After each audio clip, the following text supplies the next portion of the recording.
It's a real honor to meet you, Madame Romansky. People have told me so much about you. People still talk about me? Oh dear. Of course. Everyone tells me how wonderful you were. How you were one of the greatest singers of the century. Ah, so I was, my dear. But surely you didn't come here just to dig up the past.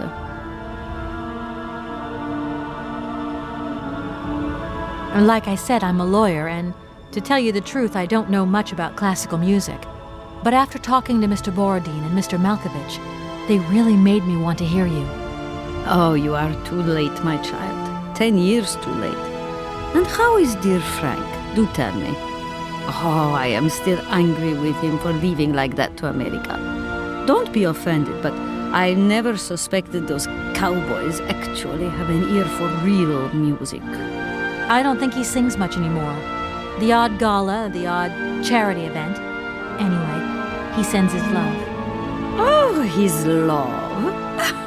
Do you hear that, James? There is someone who still loves me on the other side of the Atlantic.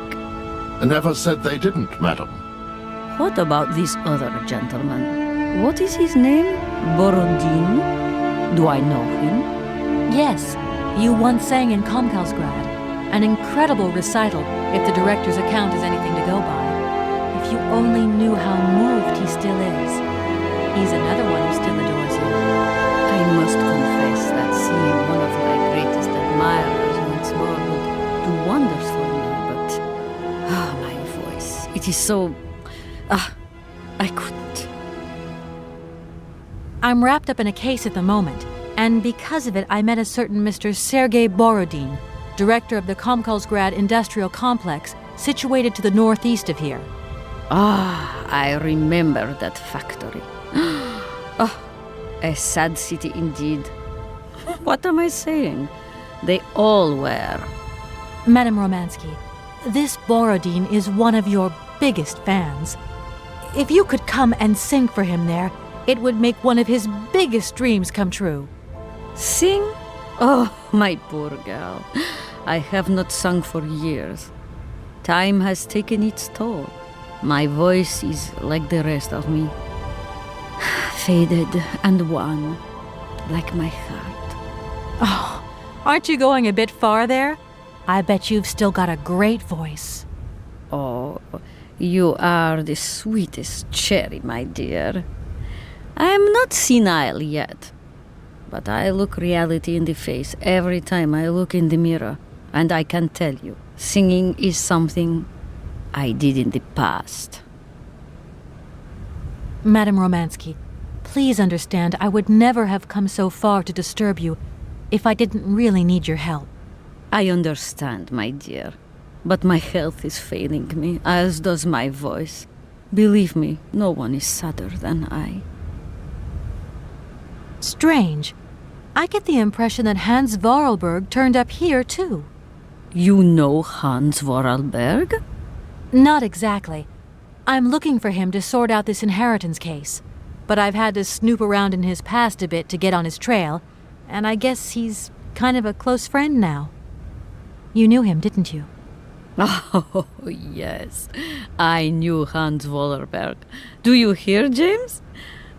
If you had the chance to meet Hans. My Hans. Oh, my God. What has become of him? Where is he? As questions go, madam, that one is not without certain complications. I'm sorry, but I have no idea. That's the goal of my mission, to find Hans Vorarlberg. That's why I have to get back to my train as quickly as possible and to get out of Komkalsgrad. And you cannot find him without the train? The train is one of his last inventions. So is Oscar, the automaton engineer. I get the feeling that the two of them are going to lead me to him. Did you hear that, James? I might see Hans again. I have dreamed so long of meeting my dearest sweetheart again. Oh, if only I could sing. If only I were in Paris, I would ask George for that miracle cocktail. The one that only he knew how to make. Wouldn't I, James? Yes, madam. As you have frequently said, without that famous cocktail, your French tour would have probably been cancelled. I don't understand. An extraordinary tale, my dear. It was December, and it was terribly cold and damp. I had to play the role of Tatiana that evening at the opera. But since the morning, I had lost my voice. It drove me completely mad with worry. I don't know how George, the barman at the Moritz Hotel, heard about my affliction, but he brought me up a cocktail that he had invented. A strange concoction. But it turned out to be a miracle cure. My voice returned to me in an instant. That's amazing. That's just what we need. We're going to mix you up a cocktail. Ah, my dear child. It is impossible. George never told me the recipe of the drink. He loved to keep his trade secrets. He said it made him absolutely irreplaceable. Well, I'm going to get George to tell me. He hasn't yet met with my powers of persuasion. Look, please, you absolutely have to come with me to Kamikalsgrad. It's the only way I'm going to get my train back and be able to carry on my journey. Your train? That's right. I've been traveling on this amazing locomotive with this automaton engineer. He isn't a million light years away from your James. Do you hear that, James? And automaton? You have a twin brother? How delightful. And I thought I was the only person alive able to put up with such a peculiar butler. Permit me to express my surprise, madam. Surely the fact that I remain in your service guarantees my uniqueness. Oscar isn't my butler, though. He has a great independence of thought. Sometimes he does whatever suits him. Just like you, James. Isn't that funny?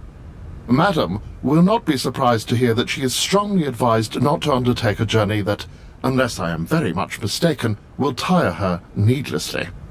James, only one of us will make that decision, and that person is me. I'm very curious to meet your automaton, my dear. Where is it? He had to stay with the train in Kamikalsgrad. The director used his hands for the final touches on his pianist. It's the same pianist that will accompany you when you sing. How quaint! Another automaton. And this one can even play along with me? Play for me? Ah, why does my voice abandon me so now? You must have had a fantastic life. So exhilarating. Ah, much more than you could ever imagine. I used to sing the finest melodies of the moment in the most fantastic theaters around the world. I have been hailed by kings and courted by princes. Grown men would sink to their knees when they heard the first notes of my recital. My voice could break crystal glass and hearts, many hearts. I'm not surprised. Then one day sickness steals away the gift life has given you. My voice started to betray me. I started to get migraines. My health failed. They sent me here to let the spa town weave its healing spell. I was only going to rest for a month, but then the month became a year and the years get longer. But you look so healthy to me. Oh, thank you, my dear. I'll let you get a bit of rest. Thank you for listening to me. It was a real pleasure, my child. You are a charming young lady, and simply talking to you has warmed my soul.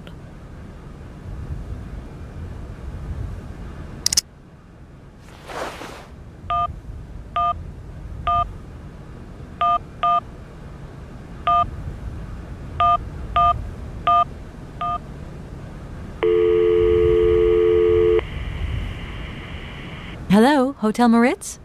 Reception here. Can I help you? I'd like to talk to Mr. George. He's a barman at your hotel. I'll connect you with the bar. Just a moment.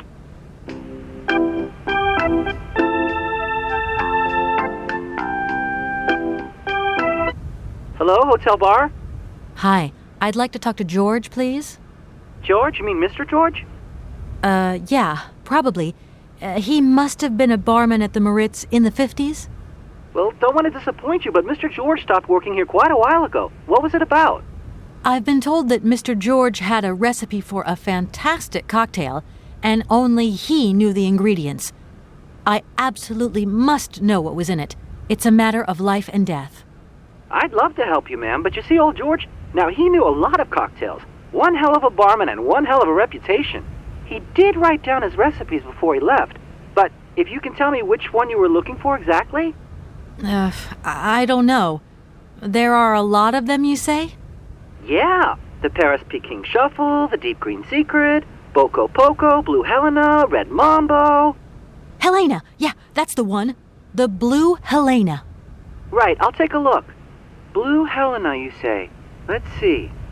1 measure of vodka, 1 measure of blue curacao, 1 measure of honey, a dash of lime and ice cubes. Shake it all together, and Bob's your uncle. Perfect. Thank you very much, sir. You have been most helpful to me.